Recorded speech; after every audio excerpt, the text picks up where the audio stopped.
কি ব্যাপার মায়া, তুমি মরিয়ম রে এভাবে ধাক্কা দিছো কেন? ও আপনার লগে ঘেষা দাঁড়ায় ছিল কেন? আপনার হাত ধরছে কেন? তাই বলে তুমি এভাবে ধাক্কা দিবা? জোরে লাগিয়ে গেছে। এসব শক্তিটা ধাক্কা দিছস, কি ব্যথাটাই না পাইছি। সভ্য বেয়াদব সাথে কিভাবে আচরণ করতে হয় এটাও জানো না? মনের মধ্যে হিংসা বিদ্বেষ নিয়ে কোনোদিন আগাইতে পারবা না, আল্লাহর রহমত থেকে বঞ্চিত হইবা। আর একটা কথা কান খুলে শুনে রাখো, এই বাড়িতে যদি থাকতে হয় তাহলে সবার কথা শুনে থাকতে হইব, কারোর সাথে খারাপ ব্যবহার করতে পারবা না। পুরো আজমকা হাসপাতাল থেকে সাইরা দিল।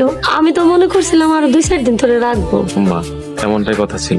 টুপু, হাসপাতালের এত সহজে সারে ডাক্তার নার্স সবাই 20,000 টাকা দিয়া তারপরে লাইনে আনছি। মরিয়ম খুব ভালো করছো বাবা জামাল, তুই আসাতে খুব খুশি হয়েছি। আমারও খুব ভালো লাগতেছে। সবাই আল্লাহর কাছে শুকরিয়া আদায় করেন। মায়া, তুই আমাকে কথার মাঝখানে কথা কইলি কেন?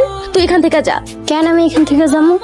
আমি এখানেই থাকবো। আমার স্বামী বাড়িতে এসে আমার মনে অনেক আনন্দ। মায়া, এত কথা বলতেছো কেন? মানে যাইতে বলতে যাও। আর তোমাকে বলছি না, এই বাড়িতে থাকতে হইলে সবার কথা মতো চলতে হইব।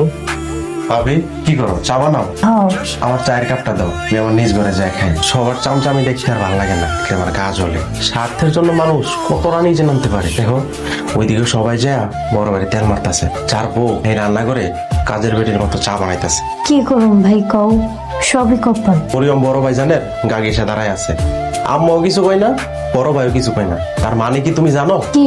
জামাল ভাই মরিয়ম রে বিয়ে করতে চাই। জামাল ভাই যদি বিয়ে না করতে চাইতো তাহলে মরিয়ম এত কাছে যাওয়ার সাহস পাই কই? আর আমি তোমার যা কইছি একবার ঠান্ডা মাথায় চিন্তা করো, লাভ হইব। জুতা চিনোস? আর একবার যদি এসব ধরনের কোনো কথা কস, আমি তোর ভাইয়ের কাছে যাই বিচার দিই। সরি ভাবি, আমার মাফ করে দিও। আসসালামু আলাইকুম। ওয়ালাইকুম আসসালাম। কি চাও মায়া? কিছু চাই না, আপনার জন্য একটু পানি গরম করে আনছিলাম। পায়ে তো ব্যান্ডেজ, গোসল তো করতে পারবেন না। ভাবলাম শরীরে একটু মিশাই দেই। মায়া, তোর এত বাড়াবাড়ি করতে কে কইছে? বেশি বুঝোস, যাই ঘর থেকে। আমার এই ঘর থেকে চলে যেতে কর, তুমি কে? বরং আমি তো তোমার